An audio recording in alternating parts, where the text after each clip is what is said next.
طيب تعالوا كده ايه نفس اللي عملناه في السايكل المره اللي فاتت نعيده تاني كده بسرعه، اللي هو ايه نشوف الكومبوننتس فين، اذا كان في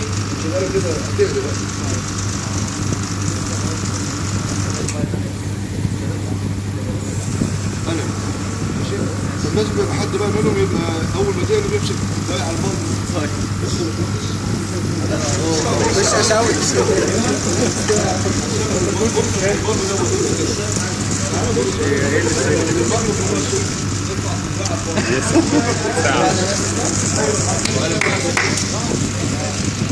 طيب دلوقتي اول حاجه كده عاوز الناس تقول لي فين الايفابوريتور. ده الايفابوريتور ده وده لا الاثنين. طيب المره دي لو حطيت ايدك ده هتلاقيه ساقع فعلا وده هتلاقيه سخن، باين الفرق خلاص. طيب يبقى ده ايفابوريتور وده كوندنسر، والاثنين متبردين او الاثنين شغالين في الايه؟ في الهواء، فعشان كده نفس الايه؟ نفس الشكل خلاص. دي حاجه. طيب الحاجه الثانيه ادي الايفابوريتور خلاص، هتلاقي مخرج الايفابوريتور خلاص، ادي المخرج متركب عليه السنسور برضه معزول، واللي واخد مدي اشاره للاكسبانشن فالف، ادي الاشاره بتاعته خلاص. هيجي بعد كده يخرج يعدي على سيستم في حاجه اسمها الاكيوميليتر. الاكيوميليتر ده ما كانش موجود هناك. الاكيوميليتر ده عباره عن جهاز هدفه ان هو يضمن ان اللي داخل على الكمبريسور حالته ايه؟ فيبر بس، لو في اي ليكويد يفصله برضو عن الايه؟ عن الفيبر، عشان اللي يروح على الكمبريسور يبقى فيبر ايه؟ فيبر بس خلاص. خرج من الاكيوميليتر راح على الايه؟ على الكمبريسور. الكمبريسور هنا نوعه ايه؟ هيرماتيك طيب خلاص. وهتلاقي فيه برضو السايد جلاس عشان تبين الايه؟ مستوى الزيت برضو في الايه؟ في الهيرماتيك. هتلاحظ ان الهيرماتيك ملوش مسامير، هو ايه؟ ملحوم كله حته واحده، عشان كده زي ما بقول لك لو باظ بايه؟ بيترك. طيب هتلاقي المواسير بتاعت السايكل كلها داخله وخارجه على حاجه بسميها الريفرس فالف.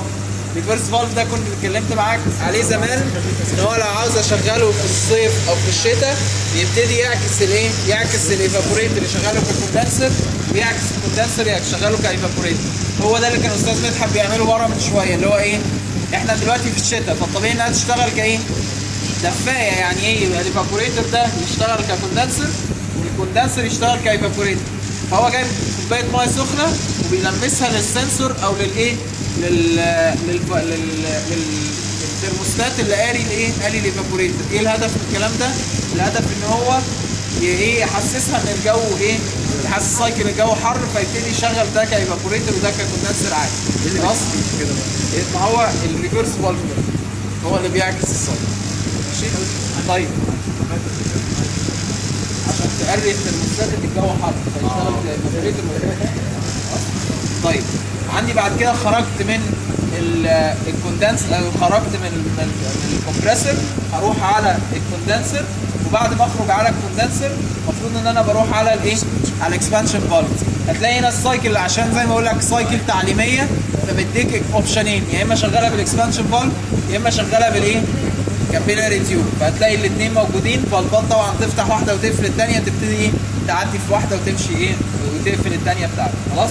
طبعا هتلاقي شويه اوكسيلري زياده بقى اللي هي الايه؟ الفلتر دراير اللي احنا اتكلمنا عليه، اللي ما اعرفش شويه عدادات ضغط وعدادات درجه حراره وبتاع ما اعرفش ايه، بس ما فيش اختلافات كتيره. طبعا في حاجه زياده بس، هتلاقي هنا في مواسير شفافه. ايه هدف المواسير الشفافه؟ ان انت تتراك الفلو بتاعك. مثلا حاجه زي الايفابوريتور المفروض اللي داخل لها يكون حالته ايه؟ ميكس خلاص. فهتلاقي باين اهو ان هو ايه؟ شويه فيبر وشويه فيبر.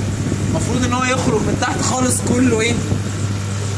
كله فيبر خلاص. ليه؟ لانه رايح على الكمبريسور، المفروض كله يبقى فيبر خلاص. هتلاقي العكس في الكوندنسر.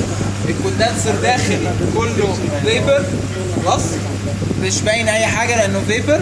وبعد كده شويه شويه الميه بتكتر. ثيوريتيكلي لو الكوندنسر ده شغال مظبوط كل اللي خارج تحت المفروض يكون ايه؟ ليكويد كلها خلاص. فالمفروض ان انت تتراك الكلام ده بالايه؟ بالمواسير الشفافه دي بقى خلاص. يعني السايكل دي مش عاوزك تاخد منها قرايات، هكتفي بالقرايات بتاعت السايكل اللي هناك. كل الفرق بس ان انت تبقى عارف الفرق ما بين السايكل دي والسايكل دي. طبعا احد المطالب المطلوبه منك ان انت تعمل سكتش للسايكل دي وايه؟ وسكتش للسايكل دي خلاص. طيب ايه؟ لو سبت الميه دي هتشتغل هتقلب. سكتش ازاي يا باشمهندس؟ نرسم بس الكومبوننتس بالاوكسيلري كومبوننتس.